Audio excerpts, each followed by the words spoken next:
How did your family feel about you going over? My wife reluctantly agreed that this was, what I wanted to do. She gave up her job, which was a high executive position, sold the car, packed up the house, and came and joined me, which was a very interesting outcome because she didn't come as a United Nations spouse, and I was actually in the employ of the United Nations at this stage. She came because I talked Peter Gratian into. I said I'll do it if she can come.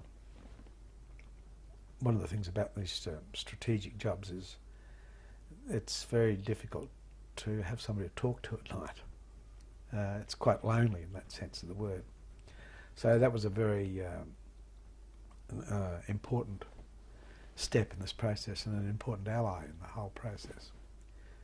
I mean, before she came, I was, it's a very vicarious, strategic environment where you're surrounded by people at night, you work late into the night. Every time you appear in public, you're surrounded by journalists. I couldn't go down. I was staying in the Cambodiana Hotel in Phnom Penh, which was the only really salubrious place, which was in that ship on the river. Really, it was built on the river, but it had a ship there as well. But I couldn't go down to breakfast without having journalists all over me. So I was taking meals in the room, working in the room, and going from there with an escort to the office. And I don't know if you could sustain that for a couple of years. But we set up a house in Phnom Penh, and while our normal home life wasn't normal, at least it was a form of home life. So how long after you arrived in country did she come over?